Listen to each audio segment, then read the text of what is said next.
सवाल मेरा बड़ा पर्सनल है। आप जब आए, अगेन मैंने पहले भी इस चीज़ का मेंशन किया कि इंसान इग्नोरेंट होता है ना, इग्नोरेंस इज ब्लिस। आपको ज़्यादा पता नहीं होता, आप खुश रहते हो अपने छोटे से बबल के अंदर। आप आए, आपने बहुत सारी चीज़ें की, आपने पॉलिटिकल अवेयरनेस फैलाई, आपने लोगों के सामने निज़ाम को सामने ला के रख दिया।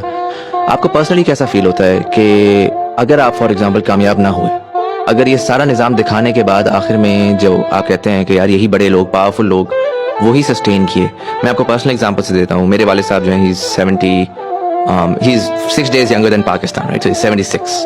बड़ा एविडली वो एक टॉक शो देखा करते होते थे, बहुत एविडली। उनका एक बड़ी होप थी इस मुल्क के साथ, इस मुल्क के फ्यूचर के बारे में।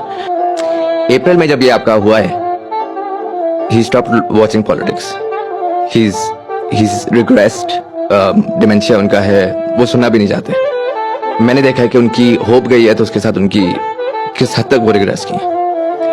अगर आप कामयाब नहीं हुए, अगर आप जो है वो नहीं सेव कर सके, तो जो वो तमाम लोग हैं जिन्होंने उम्मीदें लगाई थी, जिन्होंने ये मेहनत की थी, ये होप किया था कि यार इस मुल्क के अंदर हम कुछ निकाल सकते हैं, उनका क्या होगा? How do you feel about that? याद रखें कि कौम तबाह कभी भी अच्छे बुरे वक्त से नहीं होती। कौम तबाह तब होती है जो अल्लाह ने कुरान में उनकी अल्लाह फरमाते हैं कि मेरी जमीन पे निकल के देखो कितनी कौमें तबाह हुई जो मेरे हुक्म पे नहीं चली। तो जो अल्लाह का सबसे बड़ा हुक्म क्या है? दो उसके हुक्म है कौमों के लिए। एक कौम में अदल और इंसाफ पैदा करो।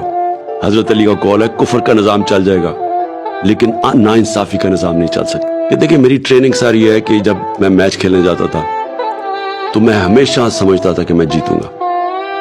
दो माइंड सेट होते हैं। एक मैच में एंटर करता था कि मैं हार ना जाऊं, उसके सारे नेगेटिव के, मैं हार गया तो क्या होगा, मैं कभी ऐसे नहीं सोचता। मैं सोचता था कि अगर जीत गया तो मैं क्या होगा। तो उसका माइंड सेट मुख्तलिफ होता है, वो पॉजिटिव होता है, वो सारा वक्त अपॉर्चुनिटीज देख रहा होता है जीतने की। जो ये आप बात करते हैं ना कि हम अगर हार गए तो क्या होगा, तो वो तो कुछ भी हो जाएगा। हारने तो आपका सारा नेगेटिव होता है, आप डर के जिंदगी गुजारते हैं। जो जीतने वाला होता है उसमें दिलेरी होती है, वो समझता है कि जो भी चैलेंज आए मैं हरा दूंगा इनको, और वही लोग जीतते हैं। चाहे वो बिजनेस में हो, दुनिया में हो, कभी भी नेगेटिव माइंडसेट से कोई नहीं जीत सकता। तो मेरा तो कभी मेरे में शक ही नहीं हुआ कि ये एक दिन पाकिस्तान एक अजीम कौम बनेगी, और इंशाल्लाह हम स्ट्रगल करके बनाएंगे इसको।